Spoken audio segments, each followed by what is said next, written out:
dans un petit village, vivait une jeune femme nommée Fatou. Elle était souvent la cible des moqueries des autres à cause de son apparence et de sa pauvreté. Les enfants la surnommaient Fatou la grosse. Et les adultes chuchotaient sur son passage. Qui voudrait d'une femme comme elle? Fatou subissait en silence, mais au fond d'elle, une flamme brûlait. Elle rêvait d'un avenir où elle prouverait à tous qu'elle valait bien plus que leur jugement. Un jour, alors qu'elle rentrait du marché avec son panier presque vide, un vieil homme apparut sur son chemin. Il avait une barbe blanche et des yeux pétillants de sagesse. « Pourquoi es-tu si triste, ma fille ?» demanda-t-il. Fatou soupira. « Tout le monde me méprise à cause de mon apparence et de ma pauvreté. Je n'ai aucun espoir de changer ma vie. » Le vieil homme sourit doucement et tendit une petite boîte dorée. « Ouvre cette boîte seulement lorsque tu te sentiras prête à changer ton destin. Mais souviens-toi, le véritable pouvoir réside en toi. » Fatou prit la boîte, sceptique mais curieuse. Ce soir-là, sous la lumière de la lune, elle l'ouvrit. À l'intérieur se trouvait un simple mot « Crois en toi ». Elle fut d'abord déçue, mais quelque chose en elle changea ce soir-là. Elle se rappela les paroles du vieil homme et décida que même si personne ne croyait en elle, elle allait croire en elle-même. Dès le lendemain, Fatou commença à travailler dur.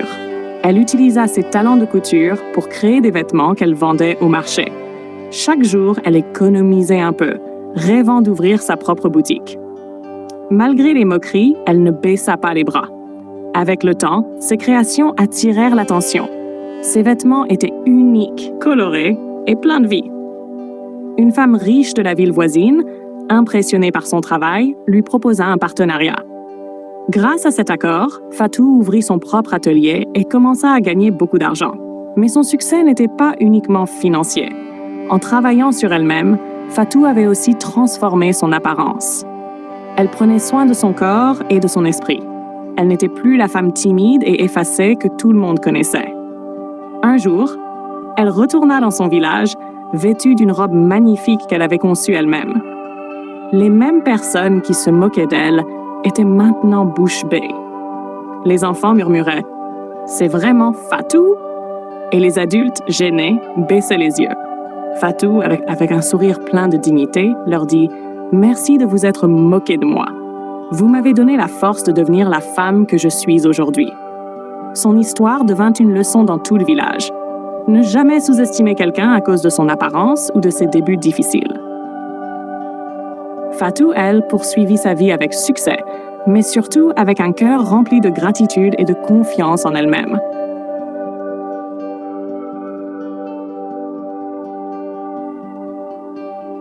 Le retour triomphal de Fatou au village ne passa pas inaperçu.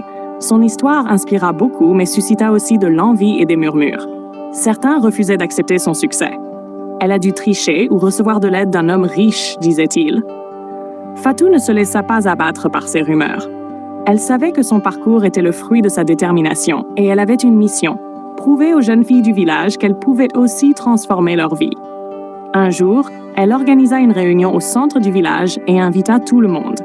Les habitants, curieux, vinrent en nombre. Debout devant eux, Fatou s'adressa à la foule avec assurance. « Toute ma vie, j'ai été jugée pour mon apparence et ma pauvreté, mais ce que vous avez vu comme des faiblesses, j'en ai fait ma force. Aujourd'hui, je veux partager ce que j'ai appris. » Elle annonça alors qu'elle allait ouvrir une école de couture pour les jeunes filles du village, afin qu'elles puissent apprendre un métier et être indépendantes. La nouvelle fit sensation. Beaucoup d'entre elles, qui n'avaient jamais eu d'opportunité, vinrent s'inscrire. Fatou travailla sans relâche pour enseigner à ses élèves, mais aussi pour leur transmettre une leçon essentielle. Croire en elle-même, quoi qu'en disent les autres. Petit à petit, l'école devint un lieu de transformation. Les jeunes filles qui y passaient retrouvaient confiance en elles, apprenaient à créer, et certaines ouvraient même leurs propres ateliers dans les villages voisins. Cependant, tout n'était pas rose. Une femme du village, Awa, jalouse de Fatou, tenta de saboter son école en répandant des rumeurs. Elle disait que Fatou utilisait des pratiques occultes pour attirer le succès. Mais cette fois, Fatou ne resta pas silencieuse. Lors d'une réunion publique, elle répondit calmement. « Ce que vous appelez magie, c'est simplement le fruit du travail et de la foi. Et si vous doutez encore, venez apprendre avec nous. Il y a de la place pour tout le monde. » Son assurance et son ouverture d'esprit désarmèrent même ses détracteurs. Awa, honteuse, finit par reconnaître ses torts et demanda pardon. Fatou, magnanime, l'accueillit dans son école. Les années passèrent, et Fatou devint une véritable icône dans la région. Son histoire fut racontée bien au-delà des frontières du village, inspirant des femmes et des hommes à croire en leur potentiel. Un jour, alors qu'elle regardait ses élèves travailler, le vieil homme qu'elle avait rencontré des années auparavant réapparut. Il semblait exactement comme dans son souvenir, comme s'il n'avait pas vieilli d'un jour. « Alors, ma fille, es-tu fière de ce que tu as accompli ?» demanda-t-il. Fatou, émue, répondit avec un sourire. « Oui, mais tout a commencé grâce à votre boîte. » Le vieil homme hocha la tête.